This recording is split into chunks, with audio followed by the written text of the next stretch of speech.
Bueno, de lo que se está hablando puntualmente es de la unificación del tipo de cambio.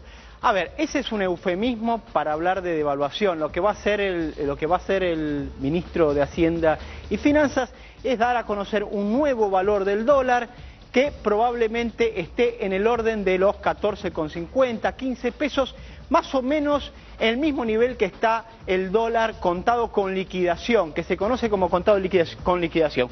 Vamos a ver, porque en realidad lo que vamos a contarles es un poco quiénes son los ganadores y los perdedores de la medida que se va a dar a conocer hoy. Bueno, el dólar va a estar en el orden de los 14,5 y los 15 pesos, como les había dicho antes. Ahora, hay una cuestión ahí, ¿no? O sea, en el año 2002 se devaluó de un peso que estaba en la convertibilidad a un peso con 40, es decir, 40%. Y al final esa devaluación se terminó licuando y la devaluación final terminó siendo del 250%. Es decir, uno cuando devalúa sabe dónde comienza pero no sabe dónde termina. Ese es un problema. En principio el gobierno lo quiere establecer en este nivel. Después hay que entender esta devaluación con un paquete de medidas que es mucho más amplio, que ya se dieron a conocer en estos días.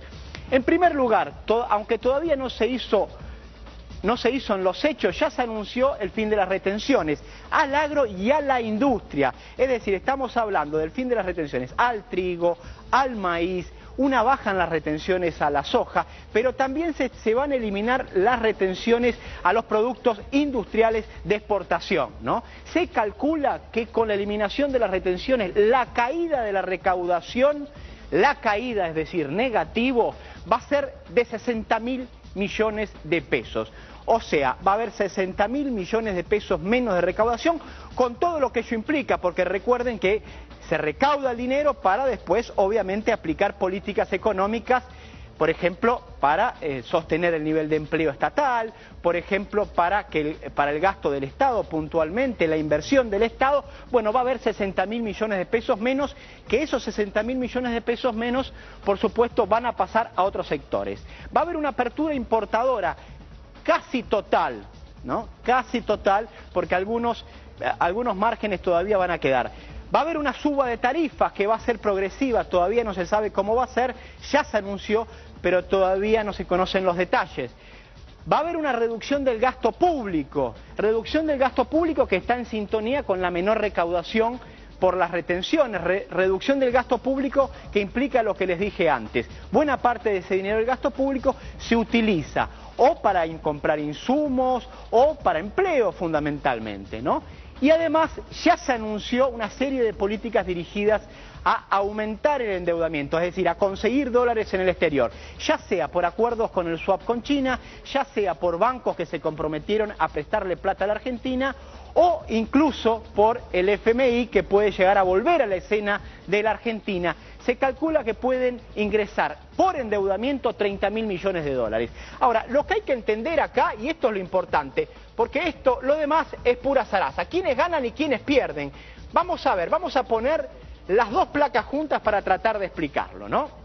Cuando hablamos de un dólar entre 14,5 y 15 pesos, estamos hablando de una devaluación en torno del 50%. ¿Eso qué quiere decir? Los principales damnificados, los perdedores, van a ser aquellos que tengan ingresos fijos. Es decir, usted con su salario, con sus ingresos, va a ser menos. ¿Por qué? Porque el peso va a valer menos. Y todo se va a encarecer un poco, ¿no? Los jubilados también van a ser grandes perdedores porque tienen ingresos fijos con la devaluación. Además hay que recordar una cosa, es decir, los asalariados no solamente van a perder por la devaluación, sino que van a perder también por la suba de tarifas. Es decir, el aumento de las tarifas en gas y en electricidad la van a pagar también los asalariados. Pero además, y de forma indirecta, la apertura importadora, ¿qué es lo que hace la apertura importadora? Facilita el ingreso de productos del exterior. Muchos de esos productos se fabrican hoy en la Argentina. Cuando haya una apertura importadora, ¿qué van a hacer muchos empresarios? Les va a convenir comprar más afuera que hacerlo en la Argentina. Obviamente eso va a traer una merma, una caída importante del empleo. Va a aumentar el desempleo, para que ustedes lo tengan bien en claro, ¿no?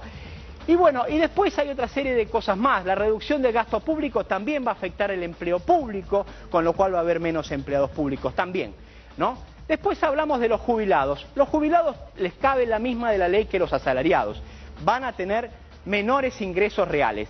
Es decir, si quieren comprar un producto que viene del exterior, ese producto va a ser más caro, ¿no? Para hacerlo más claro, ¿no?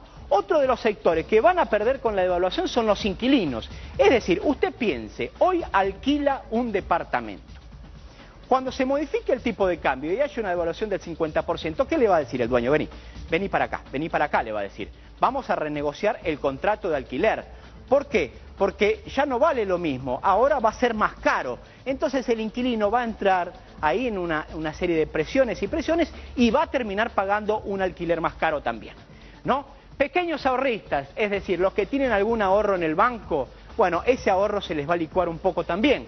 Las pymes y comerciantes, ¿por qué las pymes son perdedoras en esta devaluación? Por una razón muy sencilla. Cuando hay una devaluación, lo primero que ocurre es el salario compra menos, es decir, le va a comprar menos a las pymes, pero además va a caer el nivel de empleo, con lo cual va a haber menos gente que le va a comprar a las pequeñas y medianas empresas. Y por otra parte, obviamente los comerciantes, porque los comerciantes también son pequeñas empresas, son pequeñas explotaciones, pero comerciantes nada más. Ahora, ¿quiénes son los ganadores de esta devaluación o quiénes van a ser los ganadores de esta devaluación? Para hacerlo más claro, bueno, a ver, los exportadores van a ser los principales ganadores. ¿Por qué? Porque ahora con $1 ellos van a tener más pesos, ¿no? Entonces, también van a ser los productores medianos y grandes, particularmente los productores de trigo, los productores de carne, los productores de soja también.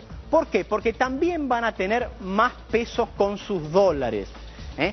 Eso es fundamental. Ahora, los principales ganadores no son los medianos, son los grandes, los que tienen más explotación, los que tienen más soja, los que tienen más trigo, los que tienen más maíz, carne, etcétera. Y también las grandes firmas locales. ¿Por qué las grandes firmas locales? Porque una de las cosas que se licúa con una devaluación es justamente el precio del trabajo. Es decir, van a poder contratar trabajadores a un precio muchísimo más bajo, les va a resultar más rentable y eso va a aumentar ¿qué? Sus beneficios. Los trabajadores, el precio del trabajo va a ser mucho menor. Usted como trabajador va a ganar menos y estas empresas van a ganar más. Lo mismo ocurre con las empresas de servicio. Es decir, más allá del nombre que se le dé hoy, en los hechos, lo que va a ocurrir es una devaluación importante de la moneda argentina. Y como en toda devaluación, como ha ocurrido en el 2002, como ocurrió en todas las devaluaciones, siempre hay ganadores y perdedores. Quizás este sea el mapa que se acerque más al futuro inmediato en la Argentina.